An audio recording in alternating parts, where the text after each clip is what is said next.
We'll give you some testing updates that's coming into the area, go over the operating plan and fares. When people are coming in, we got questions regarding, how can we have our opinions heard?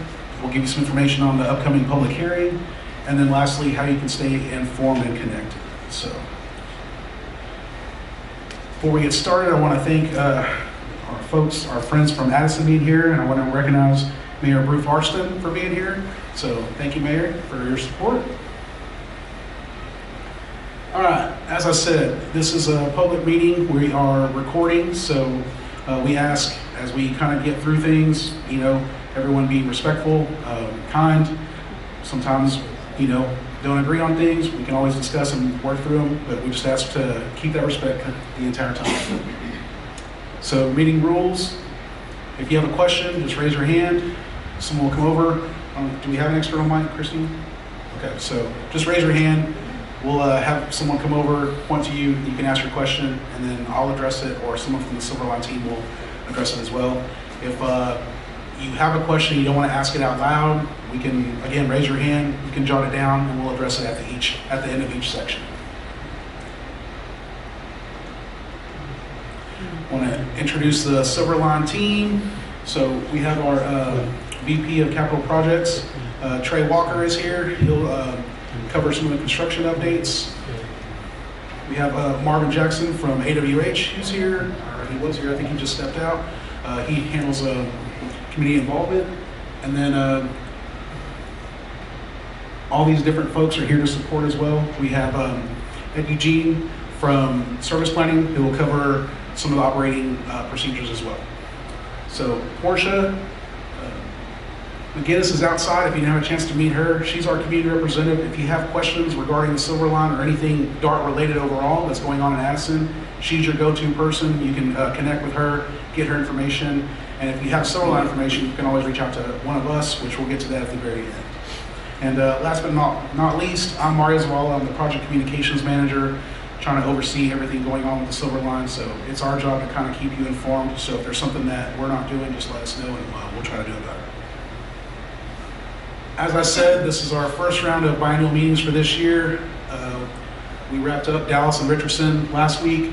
We're here in Addison. If there's something you miss, or I know you're so close to Carrollton, tell your friends that we'll be in Carrollton next week, and then we wrap up in the Coppell Cypress Waters area on Wednesday, and then Plano on Thursday. So, overview of the project overall. If you're not familiar with the Silverline, it's a 26-mile rail alignment. Starts out in the easternmost portion of Plano near Shiloh Road. Going west, it goes into Richardson, connecting into North Dallas, through Addison, here across the street at the Addison Transit Center where the Addison station will be.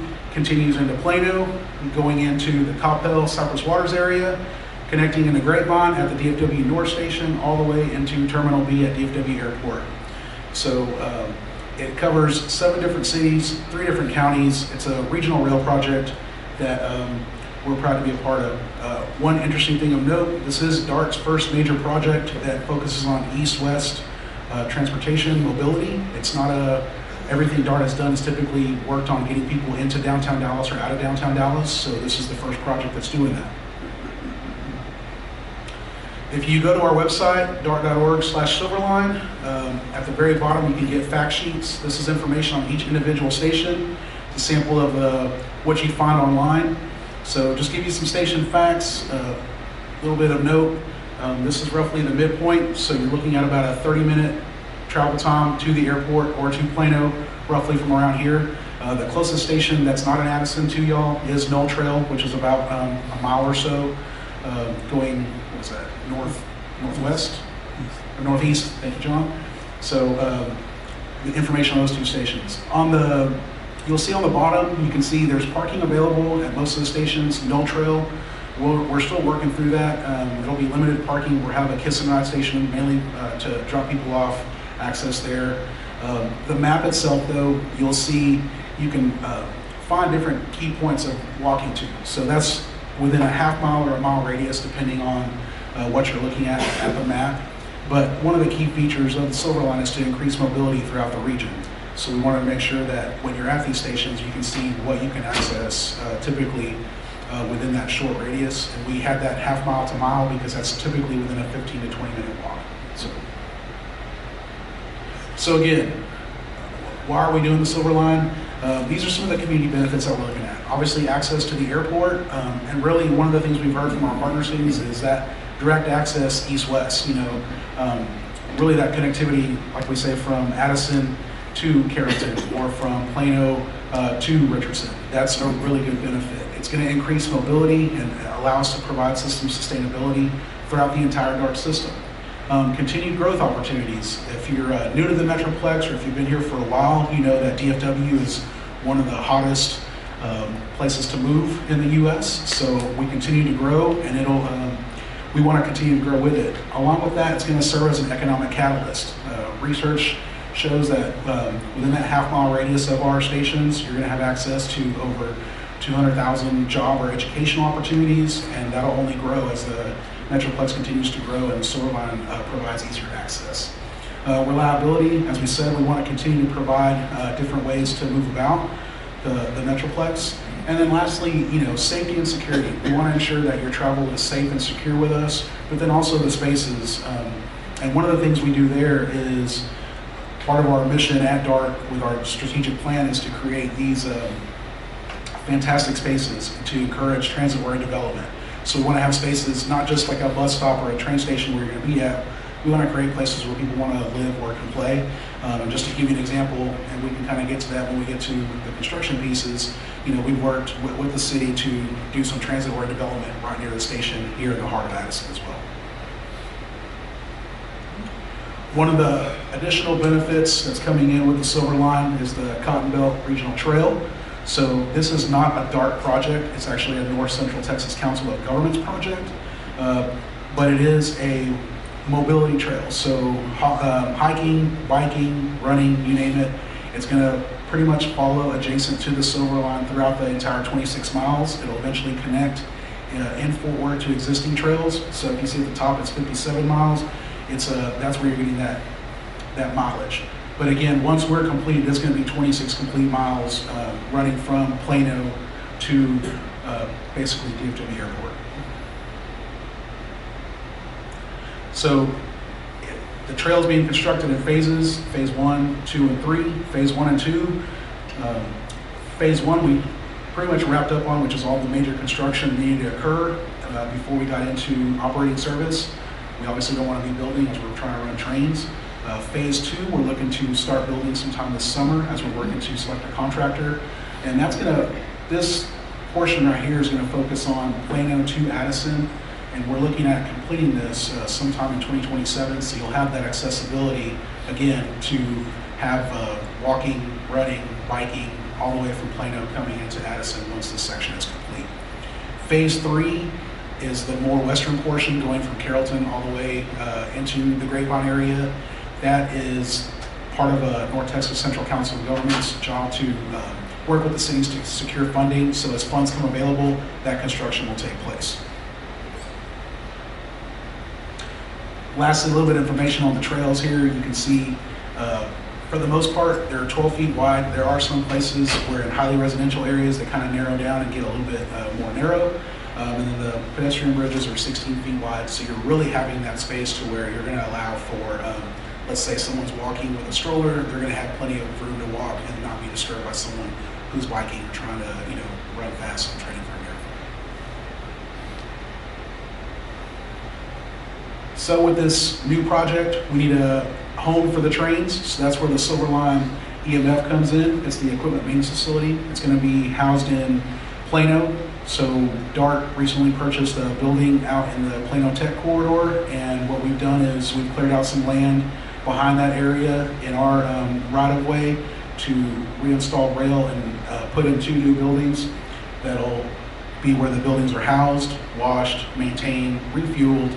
And one of the key points to this is it's a few hundred feet from the Shiloh Road station, so you're going to have that direct access from the EMF going into the line. So, down the line, if something comes up and we need to get an extra train out on the line, whether it's for service or an accident or really anything that comes up, it's going to be really quick to do that and not have to come from a different location. So it's really important for DART to establish that with a partner city and then keep it within that alignment. So a few milestones here. We've been testing for some time along the 26-mile alignment. So we started in October of last year in the Plano-Richardson area, and we'll get to testing here that's coming up. So close to you, as I said, you have the Mill Trail Station, which is in North Dallas. 85% of that's complete. Primarily the building is complete. We're still doing out some finishing with some decorative stuff, some electrical work, cameras, speakers, that sort of thing. Same thing at the Addison station. If you've been by the Addison Transit Center, you see that building for the most part has been complete around that. We still have, again, some of those last punch-out finishes, as we like to call them, and the station typically is lit up at night, so it looks real pretty. It's real aesthetically pleasing. 95% of the rail crossings are completed here in Addison. I know we're working to possibly work on another crossing that we've had some rough pavement. We're looking at tackling that. 90% of the guideway bridges are completed, and 100% of the pedestrian bridges are completed.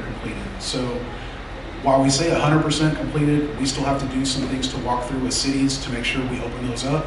Again, once we get to construction, we can kind of cover that, but I do like to point that out because I know as we've had these meetings here in Addison, I know that D&T pedestrian bridge is something y'all typically ask about, and we'll cover some of that as well. And then lastly, noise and betterment walls, 95% of them are about installed. We have a few more that we're tackling there, and those are primarily in highly residential areas. I don't think there's too many of those here. So I do like to point out, so as I said before, this whole rail alignment is old. It's back from like the 1800s. We've come in and laid down to date over 245,000 linear feet of new track. That's actually, most of the alignment is double tracked, so you have track going both ways. So really, that figure's a little bit higher. I just haven't been able to get an exact number, so we'd like to throw that out there just so you know that we are laying down new track for this whole alignment. All right, let me turn it over to Trey Walker, and he can kind of go over some of the key points on construction. You can stand, Trey, and I'll Okay. Thanks, Mario. We'll just walk through a little bit of the corridor here. As Mario mentioned, we're about 90% complete on construction on the corridor as a whole. Actually, this portion of Addison here is probably just a little bit above that, a small clip above that. We will be tying in the final portions of our track in downtown Carrollton in late March and have access to the entire corridor for end-to-end service, end-to-end train testing in April of this year. So all that to say is that the corridor is starting to look really buttoned up. There's still some cleanup work. There's still some stuff on the, kind of outside the track alignment that'll continue to work for civil and sidewalk connections and things like that. But it is starting to look mostly complete as we move through these. So starting just outside of Addison, we've got the Mill Trail station area. This is that walk-up station that is located in Dallas on the east side of D&T. So we will be putting in a small roundabout on top of that parking garage just to the left of the station for pickup drop-off activity, and we'll be adding some handicap parking on that through a license with the property owner adjacent to it. So there will be some small amount of handicap parking, no long-term parking, and including that pickup drop-off service. But it does provide connections to and around the businesses and the residences in the area. If we keep moving over, this is at the ground level of Mill Trail Station. Finishes are largely in. I think the report there was 90% complete on that. We do have some elements of the art design program still coming on over time, and then ultimately we'll be doing some testing and commissioning of platform equipment, our speaker system, our signage system, emergency phones, things of that nature. As we move over D&T, you see the D&T rail bridge. There was an existing rail bridge there for the single track alignment. We've added the second rail bridge, and this is one of those 7 pedestrian bridges that were sort of critical to the regional trail connections that made sense to build along with the alignment of the rail alignment in this area. So right now that is walled off. A little bit of an update on the regional trail. We did close bids actually yesterday. We have an apparent awardee. We'll be awarding a contract hopefully in the next month or two on that and getting them started. And as we continue to develop our construction sequence for that, it's looking at like about 2 years overall. And we'll also put an emphasis on connections in and around the stations to the east. So that's Addison, Knoll Trail, UT Dallas, and our two stations.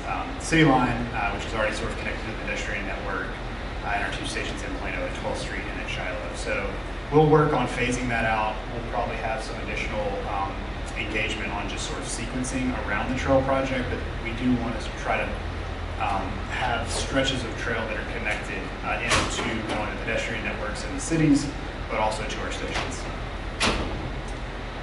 So just that's what that looks like at ground. As Mario says, we just got it closed off right now. It is 16 feet wide, and it is right off of Dallas Parkway, so we don't want anybody to mistake that for a left turn opportunity to U-turn across and through there. So we'll keep that closed off until that connection is made. The Addison station it was our prototype station, so it has been 90% north of completion for quite some time. We actually were able to get our site landscaping in last fall, so that we were able to do it during sort of a dormant planting season. And so it's largely complete. As I walked in, the lights were on. Looked really good. And it does nestle next to our bus transfer facility, which is actually exceeding our metrics and projections there right now. We're actually outgrowing it and looking at ways to propose a project within DART to add to fit the new bus capacity that is already serving that facility presently. So at the elevation view here, the art and design program is largely reflected in sort of the etchings along the windscreen. So if you're out in the area, you can take a look at that. It looks really good. It also does sort of complement the city branding and the striping that you can see along the parkway there around the center of downtown. So it's coming along really nice, largely complete. Again, we're just doing that sort of station equipment that we will be commissioning when we start doing testing throughout the whole. And then the Midway Bridge, we've got actually have 3 tracks on some portions of this, as we've got a spur that DG&O operates over. So this has been this segment of track has been in place for quite some time, as it was one of our sort of first bridges to come online, getting DG&O active, getting those industry spurs in that come off of that as we move east. And then start moving to the west, where we've got some other significant grade separations along the Silver Line project. That is all we have for construction. Like I said, we are largely buttoned up in sort of the center portion of the corridor. I think we'll talk a little bit about what to expect when we start running vehicles in our next segment here. And that should start at the end of March, beginning of April timeline.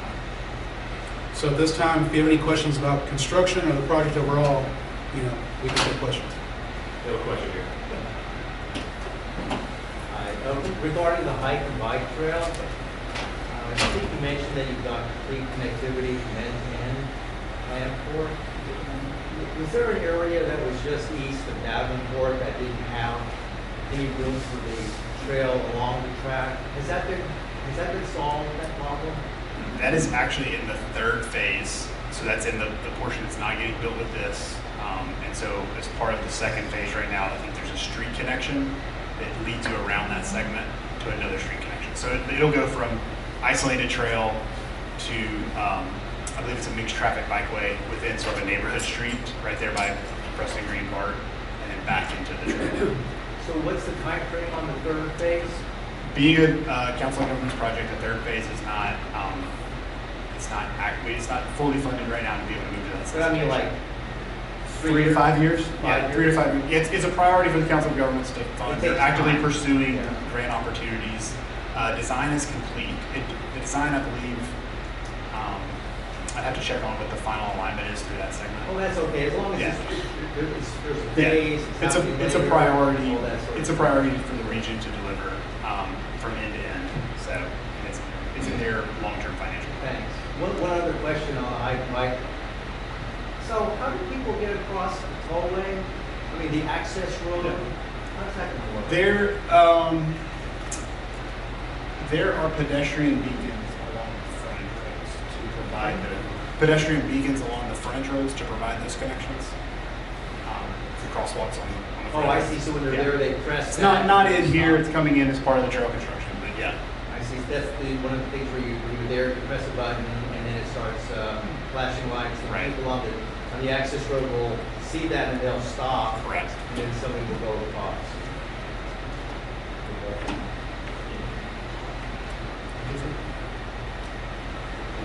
Yes, ma'am. I have a question. If we could go back a slide, and I'm sorry I was late, so I might have missed this. But, yeah, see how right here at the IMG apartments, there's this wall right there? That's along the edge of the property. No, the sound wall. Okay. Yeah, I saw a lot of those like all along the trail, like to Plano and things in residential areas. Is there, what determines if you put one of those walls up or not? I'm going to let John Hoppy answer that question from our planning department. John oversaw our environmental impact statement drafting, which made that just determination. We did an extensive noise analysis along the corridor based on the train noise, the gates and gong noises, horn noises and that, and determined where the sensitive receptors were, the distances from the receptors, and also taking into account the speed of the train and all that, to determine where there were noise impacts. And where there were noise impacts, actually 95% of the noise impacts are mitigated by quiet zones, which is where we're not going to be blowing the horn as we cross the intersection because we put in additional safeguards. The rest of them are taken care of by directional bell crossing mechanisms so that you don't have the cling, cling, cling. We have electronic bells now. And then in other areas where we did put noise walls that segregate the sensitive receptor from the train, and the only noise walls were where those were identified in the environmental impact statement. There were additional walls that were put up as residential betterments, and that was working with each of the cities to determine where those walls would go. So did the town of Addison decline those walls? Town of Addison selected other betterments as opposed to walls. There wasn't a lot of residential adjacency, but upgraded fencing, wrought iron,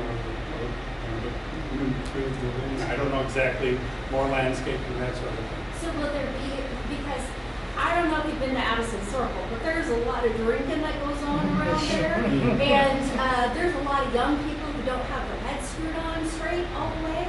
And they may be crossing over to go to the Amway apartments or to somewhere else. Well, there will be fencing where there's people that... What kind of fencing? I'm not sure exactly. Typically, it's your typical cyclone fencing, but I don't know what the upgrades were in Addison for fencing. There was some enhanced fencing. It might be just coated with vinyl, but it might be upgraded to a wrought iron or aluminum type wrought iron. You know, the height of the fence? Off the right of way, typically it's like 6, 7 feet. Yeah. But But what we also have at the crossing locations are pedestrian gates as well. Because to be able to qualify for those quiet zone applications, which we do have in the town here, Right. But since there's no pedestrian bells gates, and if noises the pedestrian gates drop to alert pedestrians just like you would do for vehicles, if you get stuck between a pedestrian gate by chance, there are exit gates that push one way on the way out. So they keep you from coming in to a zone where the vehicle is present and allow you to exit the zone. So there's sufficient safety There are. for In the fact- residents, but as far as noise mitigation goes, there's no noise mitigation for the circle, right? Right, not additional in the form of a wall. There is for the, as John said, it's the support. As far as not having noises, as far as the bells and the whatever, but there's not. Right, so the way the quiet zone works, like John said, is when we're in operation, the quiet zone is designed to where it's not blowing horn or anything like that unless there's something near or on the track. So like to your point, if the engineer's coming through and he sees something a few 100 feet away, he can blow the horn to notify them that the train is coming through. Now, I'll get to this when we're doing testing. That's when we're in operations. Right now, when we're going to start running tests, we're going to be blowing the horn all the time because we're testing lights, we're testing arms, we're testing signals, all that stuff. So we want to make sure that people know that we're coming through with a train. Right, and it'll come through whenever it's in operation, about 60 times a day. Is that right? We'll get to that, yes. Oh, okay. But there is noise with the train even without Yes. things. I mean, because I hear the buses make noise Yeah. even though they're not blowing horns sometimes. Okay. Yeah, it just doesn't reach the threshold of environmental. yeah. And the only place you can cross the tracks is at designated crossings. So, and those are usually associated with the street crossing. We don't have any mid-block crossings or anything that allows you to cross at those locations. Just a follow-up, and I apologize if you said this, but is Addison, is the span between the tollway and the DART station, is that designated as a quiet zone? Every at-grade crossing in a residential area is a quiet zone.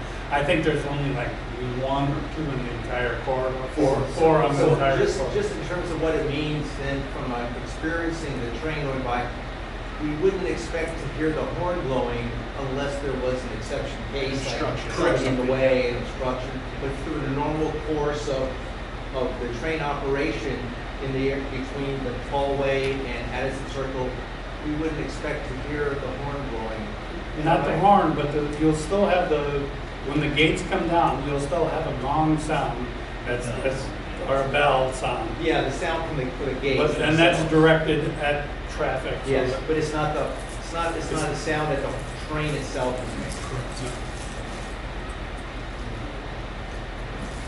Any other construction? Oh, yeah. I want to talk about the Con Belt Trail, the regional trail. Okay. So I noticed that most of the trail is going to be covered with phase 2 that's upcoming this summer. But I was wondering about the Fort Worth to Addison one because I noticed that I think most of the trails that are textiles over there. But I was also wondering about from Addison, if I could say like Grapevine or Nuclear, for us to hear what the progress on that is. Yeah, so like Trey mentioned earlier, that's phase 3.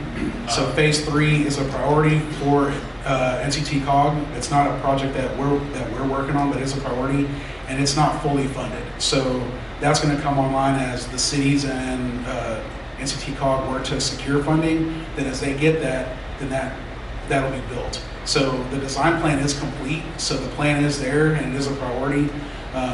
But we can't tell you we're going to start working on that or when that happens, because that's kind of how it works. And the segment that we have designed is from Grapevine east on the DART side. So when the Council of Governments of DART kind of agreed to partner together on is that portion that generally serves our service area along our line. So it would be, northern parts of VFW property to the east is what is presently designed, and then that Addison east is what's presently being built. Makes sense. Thank you. Much of the Fort Worth portion is done, is in place. We'll have the Tarrant County within Fort Worth. And there's a big section in Carrollton that's going to be part of this and using existing trail in Carrollton. I'll talk to you afterwards and show you where that is. Could you show that zoomed in one for the phase 2 that we're on right now? I thought I saw a portion on there that was the trail going down to the Village and Parkway, but I might have been confused for a second. Which part? No, I saw something else. You're all good. Okay. There are portions where we leave the Cotton Belt right of way and go on to existing trail or sometimes in-street. Yeah, I don't think there's anything for a better trail system from Addison Circle to Village Parkway, or at least we don't know it right now. There's a street running portion east of Quorum that runs in McKire Street, I think it's called. So it's just a street running section, real lightly used street. It's not a high volume street. Any other construction related questions? All right.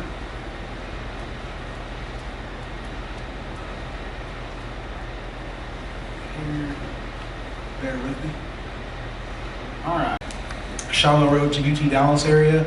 So we tested out there at the end of last year. We're still running trains just to get our engineers seat time behind the vehicles on Sundays out there.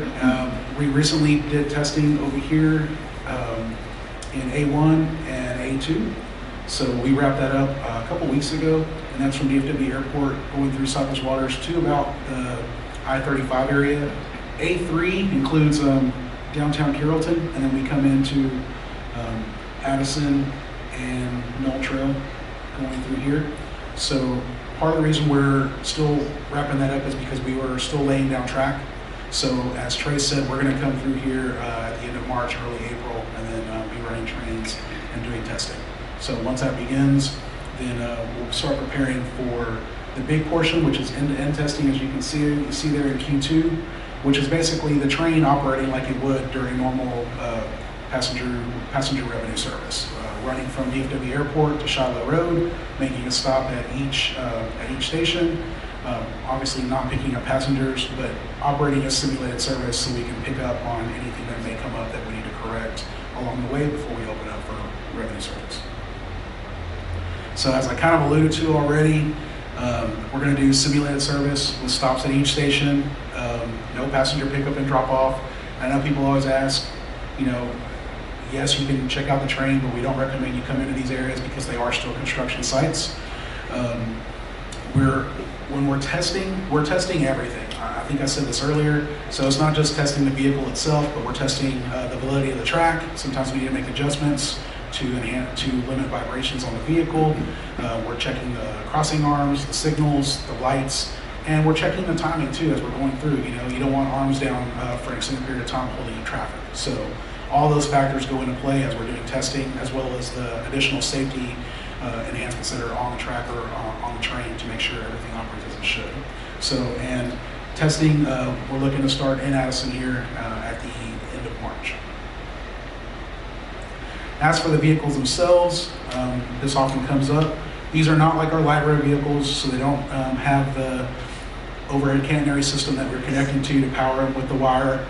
These are actual diesel-powered vehicles. They have electric starters, very low emissions, meet strict EPA standards, seating for over 230. You can see here the photo on the left is inside of the cab. So we got seating in different directions, overhead storage. Above the seating, some of the seating areas have tables. There is a large compartment within the train that you can place bike storage. We also have bike hooks, and there's also places where you can store your bags or your luggage if you're going to the airport or making trips in between. So then lastly, the trains on the inside and outside will have CCTV mounted cameras that Dark PD can monitor, so we're aware of what's going on.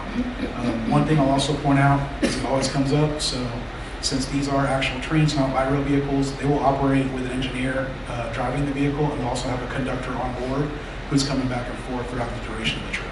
So,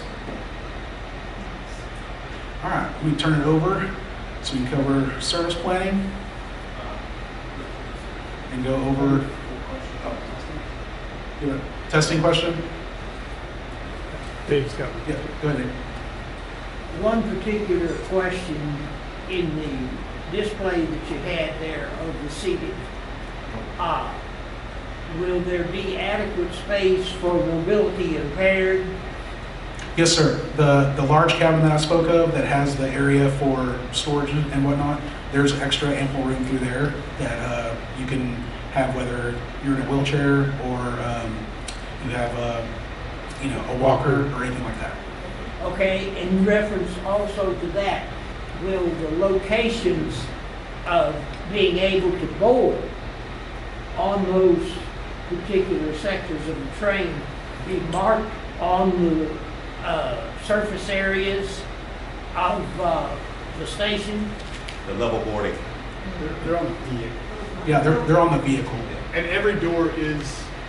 Yeah, these trains have level boarding across the board. They're not like our light rail where we have to go up steps. The flooring of the vehicle changes elevations as you move across the axles of the vehicle, but every door is level boarding across the and across ADA all- accessible. and ADA.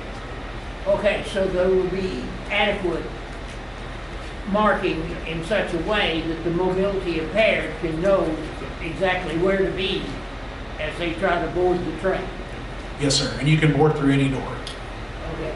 Just really quick, will there be a pie cart inside there, or they're all on pie What? I'm sorry. carts? So, okay, so in Texas they have like a pie cart, like on this one. No. Any other testing questions?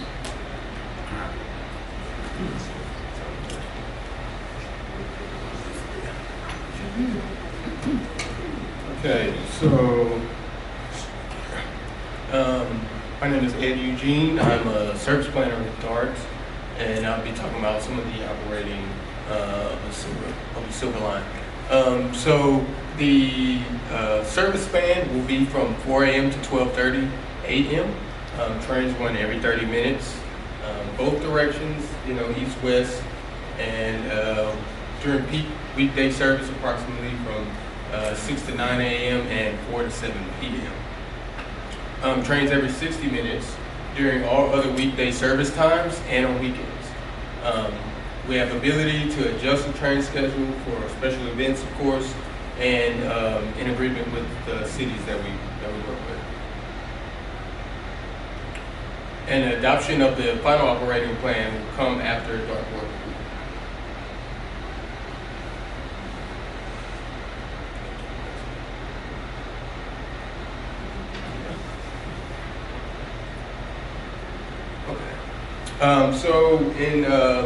We have buses realigned, some of the routes realigned in Dallas, in Richardson, and in Plano for the upcoming Silver Line.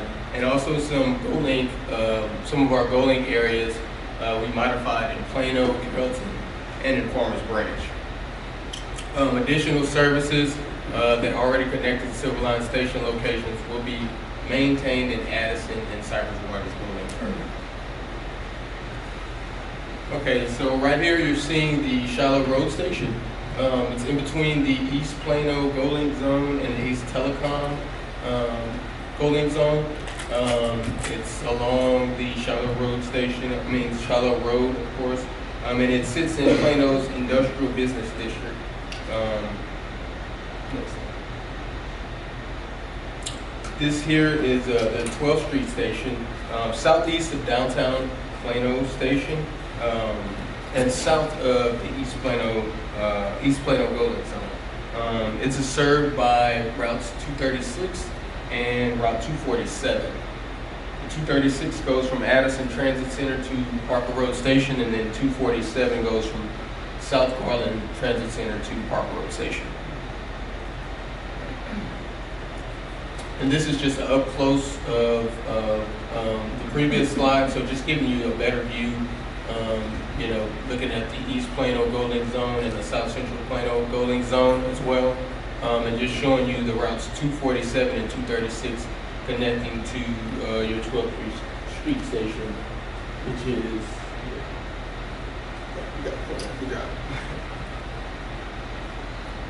the UT Dallas Station, located north of UTD in Plano and south of President George Bush Turnpike.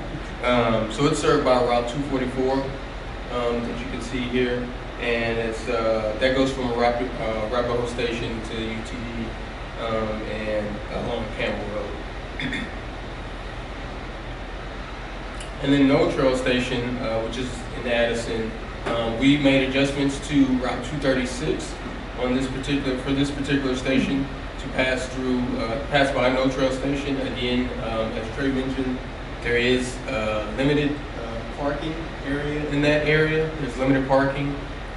There will be stops close to the station that you will have access to get to the Silver Line. We moved, as you can see here, it shows that we moved the 236 from off of Quorum Road onto No Trail. And this says Farmers Branch. Okay, good. This is the downtown Carrollton station. It is in between our Farmers Branch GoLink zone and our Keller Springs building zone. So this is already in our system, a part of our green line, but this will serve as another connection of our silver line connection as well. So, and just a little bit about our DART fare structure. So we have a fare structure that will be implemented on March 1st of this year. This was done through analysis and studies throughout our department. And so some of the changes that will be made, you see your single ride pass, your AM pass, your midday pass, will pretty much be turned into a 3-hour pass, with a slight increase in the fare going from $2.50 to $3, and from local reduced from $125 to $150. Also, elimination of the annual pass and the monthly pass has slightly increased as well. So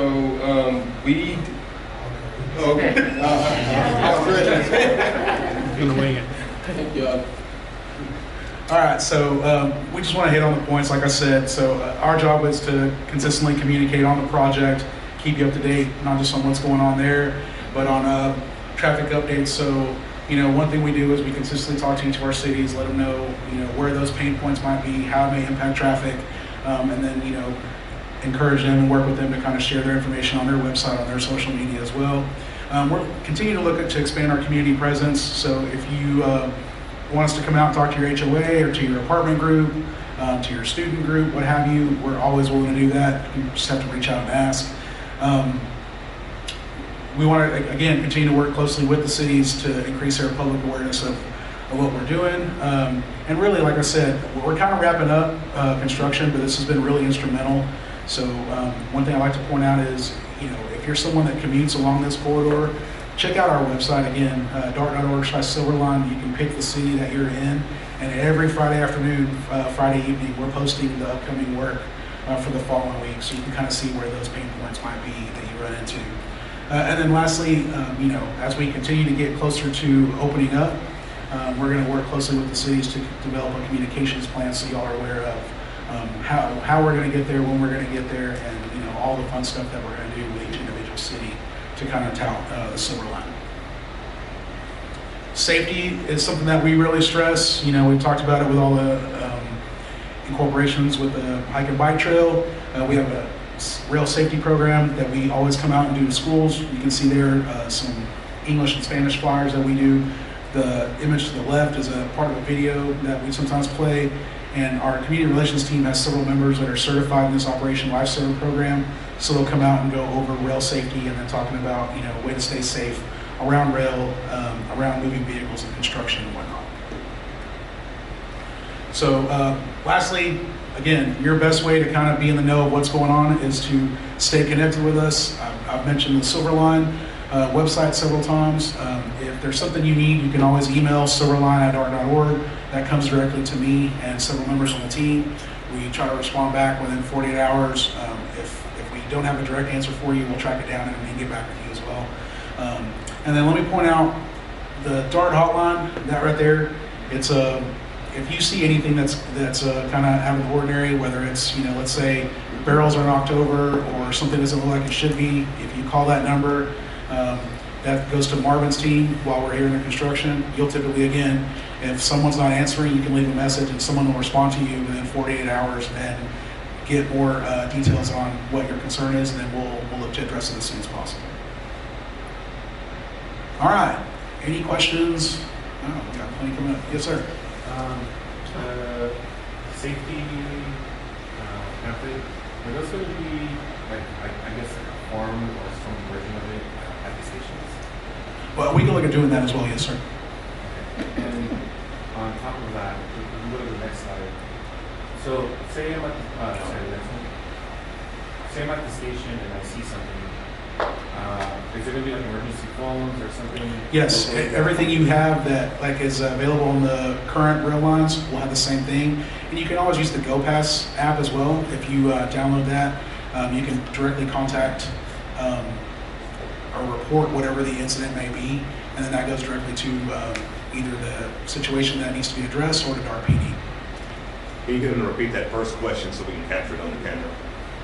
If the pamphlet is going to be captured or presented at the station itself. Ah, gotcha. The other thing we can do is, I know if you've written the the green line or the orange line or red line or whatever, we have different spots where we put information. So the silver line won't have that, but it will have digital screens.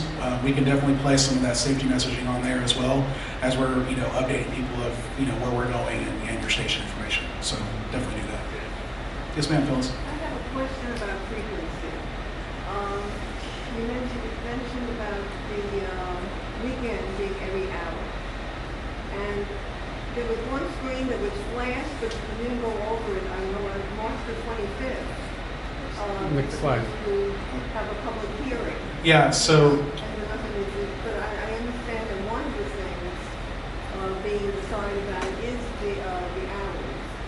Now, I also understand that there are certain limitations because of the North Station near VFW Airport, the text rail apparently shares some of the tracking. So I realize that there is some limitation. But since most people will probably be wanting to use this on the weekends, especially going to and from the airport or even to downtown Carrollton Station or someplace along that, is there any way that the frequency could be more than once an hour? So I'll let Trey answer that. Let me just say real quick. So one thing you can do, as Ms. Silver's pointing out, and I know Ed mentioned it briefly and so did I, so if you want to voice your concerns regarding service or any questions that you have regarding the Silver Line overall, we encourage you to come out. We have a public hearing as part of the regular DART board meeting on March 25th. The hearing will be during this time frame, so you can come out to our headquarters there downtown and make your concerns heard directly to the board. So, And just to shine a little bit of light on Ms. Silver's question about weekend service and frequency. So we're showing 60 trips a day for a weekday. That probably is going to drop off to about 42 is what we're targeting right now on weekend.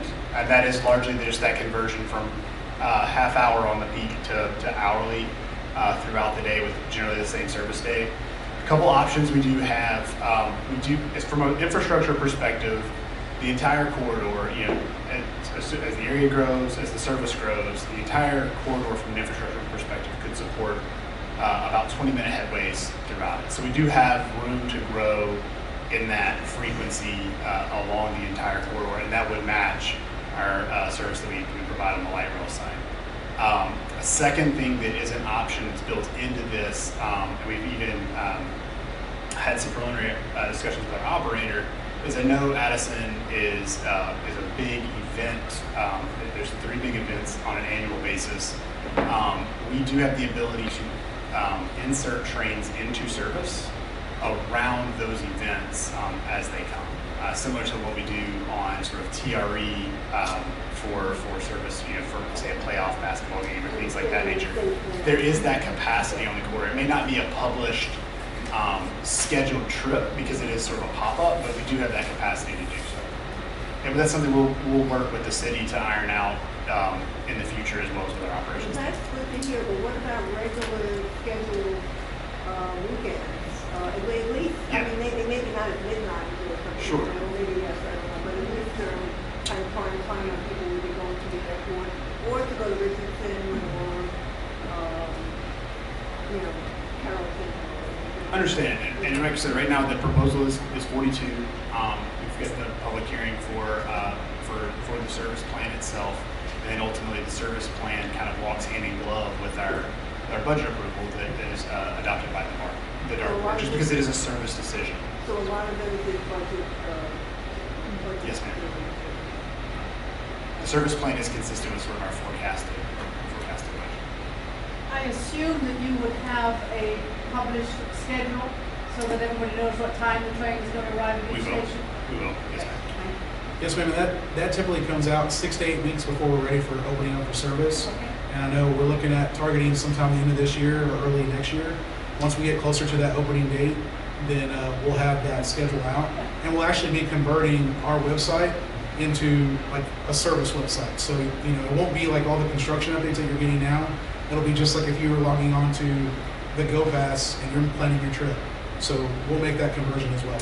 And one thing that Ed and his team are working on as well when we make that conversion is making sure that those in those areas where we do have transfers, minimizing that ability. We can't do it everywhere for every trip, but making sure that if you're going from a rail to a bus connection, that those headways are aligned such that that transfer is convenient.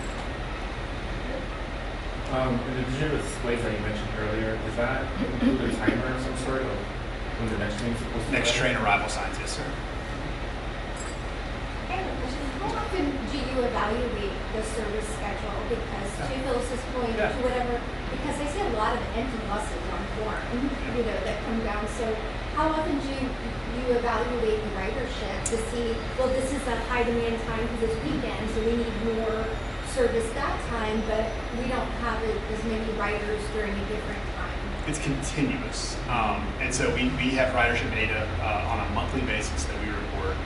And we run through, on average, about 2 service changes on an annual basis. So that is the aggregation of that data and the shifting of service from maybe some underperforming routes to some overperforming routes. We've actually do have, part of this service change, there are some other bus network service changes where we're doing exactly that. We're taking our 241 route on DePoy Road, for instance, is overperforming. And so we're looking to add service on that, whereas a service that we run through the Dallas Zoo from downtown is underperforming. So we're going to take those, the performance of those routes and match more or less the headways and the frequencies on those corridors based on the data we've received. We do that about twice a year. And so for Silverline and for a general startup, just sort of in the a new start for a transit service world, we usually give things about two to 3 years just for word of mouth to grow and for people to test those trips. So for the Silverline service, we'll be looking to kind of start that introductory period, but it will be continually monitored. Is there an estimate of when the first train would arrive at DFW? I know you said. Yeah, that service window is Can I make a 6 a.m. flight, in other words? Yeah, that service window is a 4 a.m. trip out of DFW, I believe. So I'm not certain when the next train is behind it. I'm just on nailing out that schedule. Because what we're doing, we'll start our day, we'll deadhead from Shiloh Road to DFW and then start the service day out, at least on that first train. The second train, I don't quite have the line of sight on that yet. So it'll look like, so I'm breaking it because what he sees, but so it looks like it'll have like an earlier train, like for example, like that leaves the yard, like for example, like since the yard is at Plain, it's at Shiloh Road, so it'll be like from Shiloh Road all the way to the airport, but it's not. It'll be an out of service trip. Yeah. That makes sense.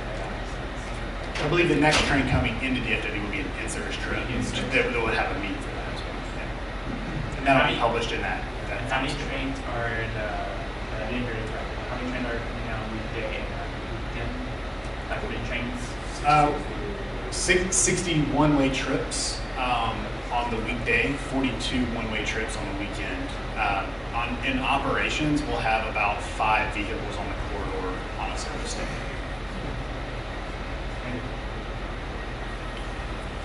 Yes, sir. Regarding the rate structure, so it looks like the reduced rate is about half of what the regular rate is. What criteria does somebody have to meet in order to meet that requirement for the reduced rate? So that I am not actually sure about the criteria of the reduced rate. I can get with you after, and we can. Okay. I don't have it all down, but seniors 65 and older, but they have to have a Medicare card, I believe. And children under 5 are free, so you don't have to worry about them. But children 5 to 12, I think it's early, are reduced rate. And students, but the students, you have to be a student of a school in the service area. So if you're going to Texas A&M, for instance, you can't get a reduced fare. But if you're going to UT Dallas, you can.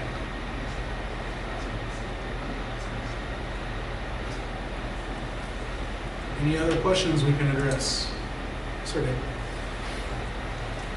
I noticed in this particular visual display, you did show the bus bays for Addison. We've got a dozen buses running in and out of the Addison Transit Center. So that is a really heavy connection point. The aspect that I've been concerned about in looking at some of the other information is the lack of bus connection capabilities at some of the other stations and the amount of space available for buses to come in and be able to make transfers for people to the line. It's got tremendous capabilities for ridership development if the buses are able to move in there effectively. What type of things have you come up with that are going to be able to increase that capability of the buses as the ridership development increases? It is built in. So we've got, just kind of as we move east to west across the corridor, Shiloh Road has bays. Right now we have no fixed route service into Shiloh Road, but we are building bays off the street right by the station for connections there. So we've got built-in capacity there. At 12th Street, we've got a separate bus loop on the north side of the station. There was a pawn shop that was adjacent to the station. That's coming down. That is going to be bus circulation only. So you can get that, you get those two one-way road pairs right there in downtown Plano that will provide that connection between the bus service between those two routes. UTD has several bus bays built into it that bring the service in through that to connect to that as well. Addison, of course, is sort of a really big connection between bus and rail, given the performance of the bus facility that's existing there. Downtown Carrollton, we've got several bus bays at the existing light rail station that'll be utilized for that capacity that makes that connection between light rail, bus, and heavy rail adjacent to those. We're also building a new pedestrian connection from light rail to heavy rail that goes over the freight tracks that will also intersect that area, just to try to ease up the and make it for a safer connection between those two nodes as well. And then at Cypress Waters, we don't have any bus service at Cypress Waters. It does connect to a micro-mobility zone with the adjacent development, off the back of the property. So there's infrastructure built in at the stations across the corridor, and where we have the service plan implements those connections between bus service and rail service. And we always plan for more bus bays than what we anticipate. We probably using. have 2 to 3 times at least at each station of what present day service is. As I mentioned, the capability for the bus connections Absolutely. to all of these station areas and the pockets have tremendous potential for ridership development with the bus connections being in there where people can make them, especially since the parking situation is extremely limited. Absolutely. And we're going to be actually adding at least 5 more bus bays at Addison as well. Very good. And Thank you. as we continue to improve upon our service, we'll constantly look at the ridership and what the routes look like, and we can make our improvements, adding buses to certain bus stations or certain stations where we see that there's a need. So again, like Trey said, we're always looking, always analyzing our ridership, so we'll be able to make those adjustments of where to put buses, specifically at different stations. Thank you. Looking at that picture, will there be pedestrian access to the north side of that platform? It's going to the left off. eventually? I know it's a Sorry, grassy field going right which now. way? Can you repeat that again? Right there. How do you cross? Yeah. Yeah, I know it's a there are field crossing there. panels across. There will be crossing panels across the track to the north. Yeah, like where this is right here, you'll have that on the north side as well. And the town of Addison is working with the developer for that green field that's there now. It's Okay. going to become a development, including housing, mixed use. You said the kind of east phase will be totally complete in 2026. 27. roughly, like Trey said. So we got the contractor, we got to start construction this summer, and it's about 2 years. But will it be chunked up into different phases? Like, could I cross DNT in less than 2 years, or? Probably. We've got to, likely, we've got to walk through phasing. Like I said, we popped open bids yesterday. We opened envelopes yesterday. So we need to sit down with our contractor. We'll get the contractor awarded, sit down with the contractor, phase it out, make sure that segments that are completed aren't being used for haul roads or anything like that by our contractor and connecting. But like I said, our priority is to start with those nodes that do connect into active pedestrian networks and interstations. So that was sort of our focus. Regarding the trail, you just mentioned it's on the north side. Does the trail have a fence along it also, or can people hop on and hop off to get wherever convenient? It varies. It's depending on where you are and the trail. Will be access from the trail. Well, like here in Addison. Yeah. If you're on the trail, it's easy to get over. You don't have to get to a. There'll be a fence between the trail and the rail line. Yes. Except for where the designated but crossing are. But the developer and the town of Addison is working with sort of a plaza in this area that opens up right onto the trail. There's some places there's changes in elevation, so there'll be ramps or stairways. But in general, there are access points all along the trail, mostly at the crossings. But it depends on what's on one side. When we get to Highland Springs and Plano, they requested 2 access points directly onto the trail, and we're doing that. So there's. But in this area, for sure. Yeah, this is an open area. To get on and off. Yeah, there'll be a lot of opportunity here. And the trail itself, west of Addison Road, is on the south side of the track. It goes through that existing trailhead park there, right on the southwest corner of the rail, and then crosses across Addison Road and comes up along Addison Road, and then turns into this side of the rail line.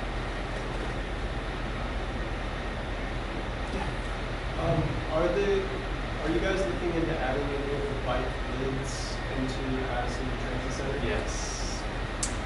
We can look at it. I think there are. Aren't there bike There are lanes some. there? Are we typically at capacity? I believe there are bike lanes there now. There's 2. Yeah, we can take a look at it. Sure. Like I said, we've got one of the projects that we're proposing moving forward. Subject to budget concerns, but one thing we know, we've got a lot of activity at this facility. We know we've got 12 corridors fitting into an 8-bus bay facility. We're boarding 2 end-of-line stations on Arapahoe Road. We would ideally like for end-of-line service to be served in the facility, providing for that rest space for operators, getting people off the roadway.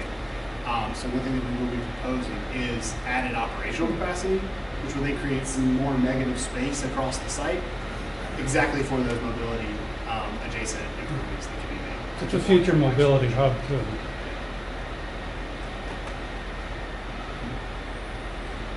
I was also going to add on, for the downtown Carrollton, where there's a goal link there and there. Yeah. I noticed that on the bottom goal link, it always, if there isn't a thing where it goes to downtown Carrollton. Because I remember I did a goal link once, and then I tried to do from let's say the bottom to all the way back, but it isn't because it isn't part of the zone. There's not zone-to-zone connectivity through those zones. And I believe if you were to go to the downtown Carrollton side, I believe downtown Carrollton itself is excluded from the zones. No, it's a part. So you can get downtown Carrollton Station. It's a part of both zones. You can book rides from Keller Springs Golden Zone and from Farmers Branch Golden Zone as well. It is a part of it. But you can't cross. But you can't. You just can't cross. Yeah, you can't cross. Well, I wasn't trying to cross. I was trying to get to the station. Yeah. All right. Any other questions we can address while we're here? Awesome.